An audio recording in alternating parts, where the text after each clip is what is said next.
Hi friends, जैसा कि आप जानते हैं कि ये हमारी ऑपरेटिंग सिस्टम की सीरीज़ चल रही है जिसमें हम क्लासिफिकेशंस ऑफ ऑपरेटिंग सिस्टम के बारे में पढ़ रहे हैं। आज का जो हमारा टॉपिक है वो है टाइम शेयरिंग सिस्टम और डिस्ट्रीब्यूटेड ऑपरेटिंग सिस्टम। तो नाम से ही आपको पता चल रहा है कि टाइम शेयरिंग ऑपरेटिंग सिस्टम कि आपको जितने भी यूज़र्स, जितने भी प्रोसेसेस यहाँ पे दिए हुए होंगे वो आपस में क्या करेंगे, टाइम शेयर करेंगे। किसका टाइम शेयर करते हैं? वो सीपीयू का टाइम शेयर करते हैं, यानी कि प्रोसेसर का टाइम शेयर करवाया जाता है अमंग द प्रोसेसेस। तो मतलब जो भी प्रोसेसर होगा वो प्रोसेसेस के लिए अपना अपना टाइम शेयर देगा। उस टाइम शेयरिंग वाले पार्ट को हम टाइम स्लाइस या टाइम स्लॉट भी बोलते हैं, और कहीं कहीं पे आपको इसका नाम टाइम क्वांटम के नाम से भी मिलेगा। यानी कि हर यूज़र को एक फ़िक्स्ड टाइम प्रोवाइड करवाया जाता है। जो सीपीयू होता है ना, इस सिस्टम में, इस तरीके के ऑपरेटिंग सिस्टम में जो सीपीयू होता है, जो प्रोसेसर होता है, वो ये नहीं देखता है कि कौन से प्रोसेस को कितनी किसी प्रोसेस को ज़्यादा टाइम दे दिया या किसी को कम दे दिया। तो एक फ़िक्स्ड टाइम होता है। जैसे कि अगर हर प्रोसेस को सपोज़ करो 4 सेकेंड्स का टाइम मिलेगा, तो सभी प्रोसेसेस को उतना ही टाइम मिलता है। अब हो सकता है किसी प्रोसेस को ज़्यादा टाइम लग जाए उस काम को करने में, या हो सकता है किसी प्रोसेस को उस टाइम लिमिट से पहले ही उसका काम हो जाए। तो अगर बाय चांस ऐसा हो जाए कि एक प्रोसेस का जो टाइम लिमिट था वो 4 सेकेंड्स का था, लेकिन उसने अपना काम जो था वो बहुत जल्दी ख़त्म कर लिया, तो जैसे उसने अपना काम जल्दी ख़त्म कर लिया तो जो उसका टाइम बचा हुआ होगा वो बाकी प्रोसेसेस के पास चला जाता है। तो इस तरीके से ही टाइम को शेयर करवाया जाता है, इसीलिए इसका नाम पड़ा टाइम शेयरिंग ऑपरेटिंग सिस्टम। तो इसकी कुछ थ्योरी है जिसके बारे में हम पढ़ते हैं। देखिए, it allows the user to perform more than one task at a time. देखिए, ये अलाउ करता है यूज़र को कि आप एक से ज़्यादा टास्क को एक ही टाइम पे परफॉर्म कर सकते हो। अब वो कैसे कर सकते हैं वो आपको भी पता है कि बहुत सारे, मतलब एक ही ऑपरेटिंग सिस्टम होगा लेकिन उसमें यूज़र को अलाउ किया जाता है कि वो एक से ज़्यादा टास्क को परफॉर्म कर सके। Each task getting the same amount of time to execute. जैसा कि मैंने आपको बताया अभी कि हर टास्क को एक सेम अमाउंट ऑफ टाइम जो है वो दिया जाता है। इस तरीके के ऑपरेटिंग सिस्टम में हर टास्क को एक से सेम टाइम का अमाउंट जो है वो दिया जाता है, और इसमें एक से ज़्यादा टास्क परफॉर्म होते हैं। अब देखिए, आपने हमारी जो पिछली वाली वीडियो थी जिसका डिस्क्रिप्शन में लिंक मैं आपको दे दूँगी, मल्टी प्रोग्रामिंग ऑपरेटिंग सिस्टम के बारे में आपने उसमें पढ़ा था। जो मल्टी प्रोग्रामिंग ऑपरेटिंग सिस्टम था उसमें भी हमने यही चीज़ पढ़ी थी कि एक से ज़्यादा प्रोग्राम्स को एग्जीक्यूट करवाया जाता है, राइट। तो इसी तरीके से टाइम शेयरिंग में भी वो यही कह रहा है कि एक से ज़्यादा टास्क को परफॉर्म करवाया जाता है। लेकिन मल्टी प्रोग्रामिंग में मैंने आपको एक बात बताई थी कि अगर सपोज़ करो कि कोई प्रोग्राम लंबा है और जो उसके बाद वाला प्रोसेस है वो थोड़ा सा छोटा है, तो जब तक वो जो बड़े वाला प्रोसेस है वो अपना काम कंप्लीट नहीं कर लेता है तब तक छोटे वाले प्रोसेस को वेट करना पड़ता है। ये उसके लिए बहुत ज़्यादा डिफ़िकल्ट काम हो जाता है ना, कि इतना छोटा सा टास्क था लेकिन उसके लिए उसको बहुत वेट करना पड़ा। लेकिन जो टाइम शेयरिंग ऑपरेटिंग सिस्टम है उसमें ऐसा नहीं होता है। उसमें हर प्रोसेस को, हर टास्क को सेम अमाउंट ऑफ टाइम जो है वो अलॉट करवाया जाता है। इसीलिए तो इसका नाम टाइम शेयरिंग सिस्टम पड़ा, कि इसमें हर टास्क को एक प्रॉपर टाइम शेयर मिलता है। मोर ओवर, वही बात मैं आपको बता रही थी जैसे अभी, it is an extension of multi programming system. ये मल्टी प्रोग्रामिंग सिस्टम की ही एक लॉजिकल एक्सटेंशन आप कह सकते हो। उसकी कुछ कमी थी जिसके बाद टाइम शेयरिंग ऑपरेटिंग सिस्टम आया। In multi programming system the aim is, देखिए, in multi programming system the aim is to make the maximum use of the CPU. Multi programming system का मेन एम क्या था कि उसमें जो CPU है उसका ज़्यादा से ज़्यादा यूज़ किया जा सके। जो सीपीयू है हमारा वो इडल ना रहे, खाली ना बैठा रहे। अगर उसने एक काम कर लिया है तो उसको साथ के साथ दूसरा प्रोसेस प्रोवाइड करवा दिया जाता था, ठीक है ना। तो जबकि इसमें क्या होता है, टाइम शेयरिंग सिस्टम में हमने जैसा कि कहा कि टाइम शेयरिंग सिस्टम जो है वो मल्टी प्रोग्रामिंग सिस्टम की ही एक्सटेंशन है। लेकिन जो टाइम शेयरिंग सिस्टम है, on the other hand, here aim is to achieve the minimum response time of CPU. आप यही कह सकते हो कि मल्टी प्रोग्रामिंग सिस्टम, और अगर आपके पास टाइम शेयरिंग सिस्टम के बीच में कोई छोटा सा डिफरेंस पूछ लेता है तो आप ये कह सकते हो कि जो मल्टी प्रोग्रामिंग सिस्टम था उसमें हम सीपीयू की यूटिलाइजेशन पे ध्यान देते हैं कि सीपीयू ज़्यादा से ज़्यादा यूज़ हो रहा हो, लेकिन जो हमारा क्या कहते हैं टाइम शेयरिंग ऑपरेटिंग सिस्टम होता है, इसमें हम ये ध्यान देते हैं कि जो हमारा सीपीयू है उसका रिस्पॉन्स टाइम कम हो। यानी कि आपने अगर 2-4 प्रोसेसेस अगर डाले हैं तो आपको हर प्रोसेस को इक्वल टाइम अलॉट करवाना होगा, ताकि जो प्रोसेस कम टाइम में कंप्लीट हो सकता है उसे ज़्यादा देर तक वेट ना करनी पड़े। तो रिस्पॉन्स टाइम कम हुआ। रिस्पॉन्स टाइम का मतलब क्या होता है? हमारी पिछली वीडियो में भी मैंने आपको बताया था कि रिस्पॉन्स टाइम का मतलब होता है एक ऐसा टाइम जिसमें आपने जॉब सबमिट करी और आपको जैसा पहला रिस्पॉन्स मिल जाता है उस जॉब के आउटपुट के रिगार्डिंग, उसको हम रिस्पॉन्स टाइम बोलते हैं। ठीक है। दस in time sharing system allocates a very short period of CPU time one by one two each user process. Her process को वन बाय वन करके छोटा सा टाइम पीरियड जो है वो एलोकेट करवाया जाता है। जैसे कि स्टार्टिंग से ही मैंने आपको बताया है, जैसा कि मैंने आपको स्टार्टिंग से ही बताया था कि इसमें हर प्रोसेस को एक जो छोटा सा टाइम शेयर है वो प्रोवाइड करवाया जाता है।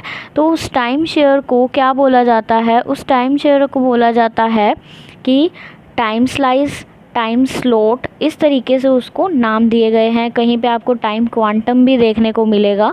तो ये सारे नाम आपको दिए गए हैं and is typically of the order of 10 to 100 milliseconds. यानी कि ये जो टाइम स्लॉट आपको प्रोवाइड करवाया जाता है हर प्रोसेस को, वो टिपिकली कितना होता है? 10 से 100 मिली सेकेंड्स के बीच का होता है। It appears to the user that the computer is working for him exclusively. इसका मतलब ये हुआ कि जैसे अगर बहुत सारे यूज़र्स हैं, सपोज़ कीजिए एक से ज़्यादा यूज़र्स हैं, हर यूज़र को एक प्रॉपर टाइम स्लॉट प्रोवाइड करवा दिया गया है और ये टाइम स्लॉट इतना जल्दी ख़त्म होता है, मतलब इतना 10 to 100 मिली सेकेंड्स, इतना छोटा सा टाइम स्लॉट होता है ये कि दूसरे यूज़र को पता भी नहीं चलता है कि कोई और यूज़र भी वहाँ पे एग्जिस्ट कर रहा है। तो मतलब हर यूज़र अपने आप को ये समझ के चलता है कि उसी को ही एक्सक्लूसिवली वही काम कर रहा है और उसी को ही सीपीयू जो है वो अटेंड कर रहा है, लेकिन ऐसा रियल में नहीं होता है। दो the fact is that the computer serves him periodically, क्योंकि कंप्यूटर जो है, जो हमारा ऑपरेटिंग सिस्टम है, वो उसको पीरियोडिकली उसके टाइम स्लॉट के हिसाब से उसको लगातार जो है वो उसको अटेंड कर रहा है, लेकिन यूज़र को ऐसा लगता है कि उसे ही एक्सक्लूसिवली अटेंड किया जा रहा है। जैसा कि डायग्राम में भी आप देख सकते हो, इसका एक डायग्राम भी है जिसमें आपको थोड़ा सा पता चल जाएगा इसके बारे में। तो जैसा कि आप इसके डायग्राम में देख सकते हो कि एक ही सीपीयू है लेकिन बहुत सारे यूज़र्स हैं। जैसे सपोज़ कीजिए कि अगर यूज़र 5 एक्टिव स्टेट में है तो जो हमारे यूज़र 6 है वो यहाँ पे रेडी स्टेट में पड़ा है। तो इसी चीज़ को हम बोलते हैं कि टाइम शेयरिंग सिस्टम है, कि बहुत सारे सिस्टम्स पड़े हैं। हमारे सीपीयू जो है वो एक एक करके हर यूज़र को अटेंड करता है और ये जो टाइम लिमिट होती है ये 10 से 100 मिली सेकेंड्स के बीच की होती है। इतना कम टाइम होता है कि हर यूज़र को लगता है कि सीपीयू सिर्फ उसे ही अटेंड कर रहा है। और जब एक प्रोसेस हमारा एक्टिव स्टेट में होता है तो उससे जो नेक्स्ट स्टेट होती है वो रेडी स्टेट होती है। ये स्टेट्स के बारे में भी मैंने आपको पिछली वीडियोज़ में बताया था, जिसका लिंक मैं आपको डिस्क्रिप्शन बॉक्स में दे दूँगी। उसमें जाके आप अच्छे से समझ सकते हो कि रेडी स्टेट क्या होती है, एक्टिव स्टेट क्या होती है, रनिंग स्टेट क्या होती है। उसमें आपको पूरे अच्छे से एक्सप्लेन करा हुआ है इस टॉपिक के बारे में। तो ये था हमारा टाइम शेयरिंग ऑपरेटिंग सिस्टम, जिसके अंदर हम बहुत सारी चीज़ें देख रहे हैं कि किस तरीके से कि एक प्रोसेस को टाइम प्रोवाइड करवाया जाता है, टाइम शेयर किया जाता है इस तरीके से कि हर प्रोसेस को इक्वल टाइम मिल सके, कोई भी प्रोसेस जो है वो ज़्यादा देर तक वेट ना करे, सीपीयू का जो रिस्पॉन्स टाइम है वो बढ़ सके। तो ये कुछ मेन चीज़ें थी जो हमने टाइम शेयरिंग ऑपरेटिंग सिस्टम के बारे में समझी यहाँ पे। तो देखिए अब आते हैं इसके एडवांटेजेस और डिसएडवांटेजेस के बारे में। तो देखिए हर ऑपरेटिंग सिस्टम की कुछ अपनी एडवांटेजेस भी होती हैं और कुछ डिसएडवांटेजेस भी होती हैं। तो पहले हम इसके एडवांटेजेस के बारे में पढ़ते हैं। इट प्रोवाइड्स क्विक रिस्पॉन्स, यानी कि ये हमें बहुत जल्दी रिस्पॉन्स मिलता है। जैसा कि मैंने आपको बताया कि इसके अंदर रिस्पॉन्स टाइम जो होता है वो बहुत कम होता है। रेड्यूस CPU इडल टाइम, जैसे कि ये मल्टी प्रोग्रामिंग की ही एक्सटेंशन है, तो मल्टी प्रोग्रामिंग का यही मेन फीचर था कि वो CPU को खाली नहीं बैठने देता है। तो बिल्कुल उसी तरीके से जो टाइम शेयरिंग सिस्टम है वो भी CPU को खाली नहीं बैठने देता है। All the task are given a specific time, सभी टास्क को एक स्पेसिफिक टाइम दिया जाता है। जैसा कि मैंने आपको बताया कि टाइम स्लॉट्स प्रोवाइड किए जाते हैं सभी टास्क को। ये सारी चीज़ें हम पीछे थ्योरी में पढ़ के भी आए हैं और ये एडवांटेजेस भी आपने इसकी देख ली कि इस तरीके से आप इसको अपने एग्ज़ाम्स के पॉइंट ऑफ व्यू से भी लिख सकते हो। देखिए जितनी भी वीडियोस हम आपको प्रोवाइड करवा रहे हैं उसमें हम आपको इसलिए ये हैंड रिटन नोट्स दे रहे हैं ताकि आप अपने एग्ज़ाम के पॉइंट ऑफ व्यू से भी इन चीज़ों को लिख सकें। देखिए आप सिर्फ समझ नहीं रहे हैं इस वीडियो में, आप अपने एग्ज़ाम के पैटर्न से भी देख सकते हैं कि आपको एग्ज़ाम में किस तरीके से लिखना है। ओके, तो नेक्स्ट आते हैं इसकी डिसएडवांटेजेस पे। It has a problem of reliability. देखिए जब एक से ज़्यादा यूज़र्स होंगे तो थोड़ा सा रिलायबिलिटी का प्रॉब्लम रहेगा। सपोज़ कीजिए CPU में कुछ फॉल्ट हो गया तो आपके सारे यूज़र्स जो हैं, जितने भी प्रोसेसेस हैं, वो सारे के सारे ख़राब, मतलब वो काम नहीं कर पाएंगे अगर हमारे CPU में ही कोई प्रॉब्लम हो गई। तो ये पूरी तरीके से रिलायबल नहीं है क्योंकि एक ही CPU के ऊपर बहुत सारे प्रोसेसेस डिपेंड कर रहे हैं। इट कंज्यूम्स मैनी रिसोर्सेज, ये बहुत सारे रिसोर्सेज को भी कंज्यूम करता है, इसकी एक प्रॉब्लम ये भी है। इसके अलावा an issue with the security and integrity of user programs and data, ये इसकी सबसे बड़ी डिसएडवांटेज है क्योंकि इसमें बहुत सारे यूज़र्स होते हैं। तो बहुत सारे यूज़र्स होने की वजह से इसके अंदर सिक्योरिटी का थोड़ा सा इशू रहता है। टाइम शेयरिंग ऑपरेटिंग सिस्टम की ये मेन डिसएडवांटेज है हमारी यहाँ पे। देखिए इसके बाद हमने डिस्ट्रीब्यूटेड ऑपरेटिंग सिस्टम के बारे में पढ़ना है। तो time sharing operating system I hope आप सबको क्लियर है। अब हम डिस्ट्रीब्यूटेड ऑपरेटिंग सिस्टम के बारे में पढ़ते हैं कि वो क्या होता है। तो देखिए डिस्ट्रीब्यूटेड ऑपरेटिंग सिस्टम क्या होता है। डिस्ट्रीब्यूटेड से नाम ही लग रहा है, नाम से ही पता चलते हैं इनका कि ये कैसा काम करते होंगे। तो डिस्ट्रीब्यूट का मतलब कि जो बहुत सारी जगह पे फैला हुआ है, मतलब डिस्ट्रीब्यूट हो रखा है। तो distribute operating system is one of the important type of operating system. सबसे पहले तो ये ऑपरेटिंग सिस्टम की बहुत इंपॉर्टेंट टाइप है। Multiple central processors are used by distributed system to serve multiple real-time applications and multiple users। देखिए बहुत सारे जो हमारे CPUs हैं इसके अंदर यूज़ होते हैं, यानी कि एक से ज़्यादा CPU यूज़ हुए, वो भी कैसे यूज़ हुए, डिस्ट्रीब्यूटेड, यानी कि अलग अलग जगह पे पड़े हैं और ये बहुत सारे रियल टाइम एप्लीकेशंस या फिर बहुत सारे यूज़र्स को एक साथ एक दूसरे से जोड़े हुए होते हैं। अकॉर्डिंगली जो डाटा प्रोसेसिंग जॉब्स हैं are distributed among the processors. जितनी भी डाटा प्रोसेसिंग की जॉब्स होती हैं उनको क्या किया जाता है, डिस्ट्रीब्यूट किया जाता है अमंग द प्रोसेसर्स।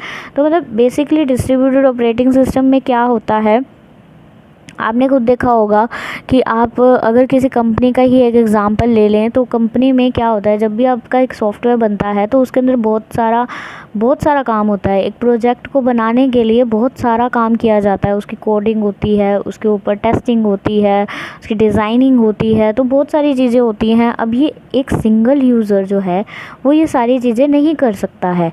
तो यानी कि हर यूज़र जो है वो आपस में किसी ना किसी तरीके से कनेक्टेड हैं। ये सारे सिस्टम्स आपस में कनेक्टेड होते हैं थ्रू दी लैन वैन मैन के थ्रू, यानी कि बहुत सारे मेथड्स होते हैं जिनके थ्रू ये सिस्टम्स आपस में कनेक्टेड हैं। और ये सिस्टम जब आपस में कनेक्टेड हैं इसी वजह से तो वो अपने डाटा को एक दूसरे के साथ शेयर कर पाएंगे।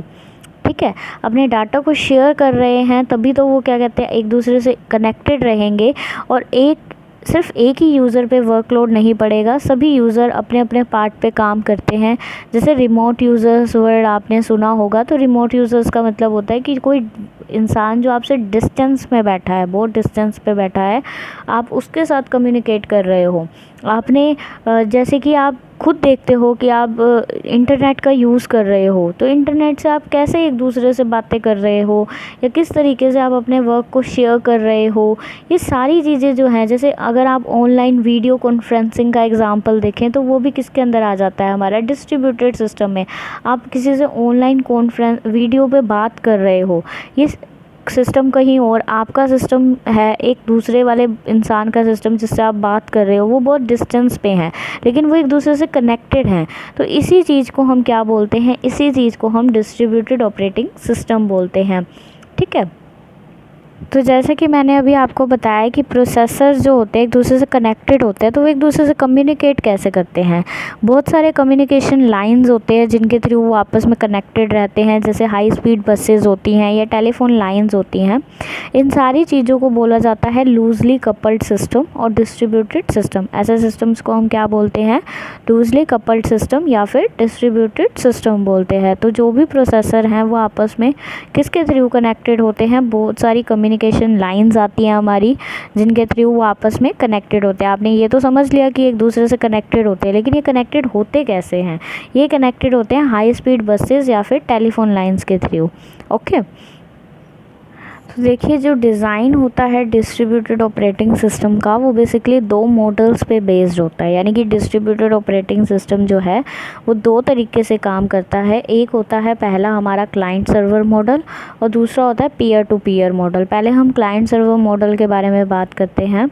तो in this model specific computer is known as server. एक कंप्यूटर जो होगा वो सर्वर के नाम से जाना जाएगा, जो कि स्पेशली डेडिकेटेड होता है to provide various services to the other computers. यानी कि वो क्या काम करता है, वो बाकी जो कंप्यूटर्स होते हैं उनको सर्विसेज प्रोवाइड करवाता है, जिसको हम क्लाइंट बोलते हैं।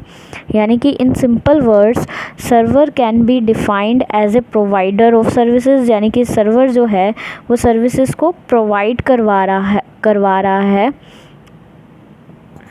और जो क्लाइंट है हमारा वो क्या कर रहा है, रिक्वेस्ट कर रहा है सर्विसेज के लिए। यानी कि जो सर्वर है वो एक प्रोवाइडर बन गया क्योंकि उसने सर्विसेज को प्रोवाइड किया, और जो हमारा क्लाइंट है वो क्या कर रहा है, वो रिक्वेस्ट कर रहा है। किसकी रिक्वेस्ट कर रहा है, सर्विसेज की रिक्वेस्ट कर रहा है।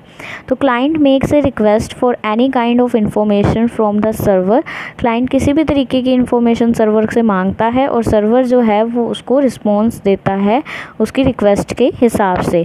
तो अगर आप इसका डायग्राम देखो तो इसका डायग्राम भी कुछ इस तरीके का ही होता है। देखिए जैसे इस तरीके से आपको दिख रहा है कि एक सर्वर है और हमारे पास यहाँ पे 3 क्लाइंट्स हैं। तो जैसे सर्वर ने यहाँ पे रिक्वेस्ट भेजी और मतलब क्लाइंट ने सर्वर को रिक्वेस्ट भेजी और सर्वर ने उसके रिस्पॉन्स में यहाँ पे रिप्लाई किया। तो ये इस मॉडल पे ही काम करता है हमारा क्लाइंट सर्वर मॉडल, जिसमें हमारा जो सर्वर होता है वो रिक्वेस्ट को एक्सेप्ट करता है और फिर उसके हिसाब से क्लाइंट को रिप्लाई सेंड करता है। तो इस तरीके के मॉडल को बोला जाता है क्लाइंट सर्वर मॉडल। ठीक है, इसी तरीके से हमारा जो दूसरा मॉडल होता है वो होता है पीयर टू पीयर मॉडल। तो देखिए पीयर टू पीयर मॉडल में क्या होता है, पीयर टू पीयर मॉडल में there are no dedicated server. जैसे वहाँ पे एक सर्वर था, उसको सारे रिक्वेस्ट भेज रहे थे और फिर वो रिप्लाई कर रहा था, रिस्पॉन्ड कर रहा था। इसमें ऐसा नहीं होता है, इसमें कोई एक डेडिकेटेड सर्वर नहीं होता है। ऑल कंप्यूटर्स आर इक्वल, इसमें सारे कंप्यूटर इक्वल होते हैं। Therefore are termed as peer, यानी कि सभी कंप्यूटर्स को किस नाम से जाना जाता है, पीयर के नाम से। This arrangement is suitable for environment with A limited number of users. अगर आपके लिमिटेड नंबर ऑफ यूज़र्स हैं तब तो आप पीयर टू पीयर मॉडल कर लो, क्योंकि इसमें क्या होता है कि सारे कंप्यूटर्स एक दूसरे से इकट्ठे कनेक्टेड होते हैं। तो जो मॉडल होता है वो थोड़ा सा कॉम्प्लेक्स हो जाता है। जबकि क्लाइंट सर्वर में क्या होता है कि एक सर्वर होता है, एक मास्टर होता है जो रिक्वेस्ट को एक्सेप्ट करता है और उसके हिसाब से रिप्लाई भेजता रहता है अपने क्लाइंट्स को। तो पीयर टू पीयर मॉडल जो होता है वो लिमिटेड नंबर ऑफ़ यूज़र्स के लिए यूज़ किया जाता है। इसमें कोई भी डेडिकेटेड सर्वर नहीं होता है, सभी एक दूसरे के इक्वल ही माने जाते हैं।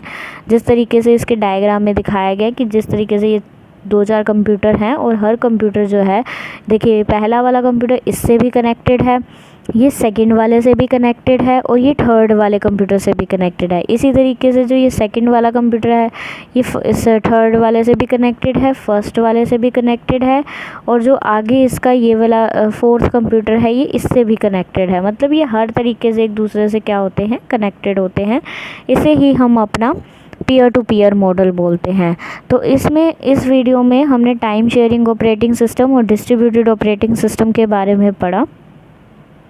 आई होप आपको वीडियो अच्छा लगा होगा। अगर आपको कोई भी क्वेरी है तो आप कमेंट बॉक्स में कमेंट करके पूछ सकते हैं। अगर आपको वीडियो अच्छी लगी है तो आप प्लीज़ हमारे चैनल को सब्सक्राइब कीजिए, वीडियो को लाइक कीजिए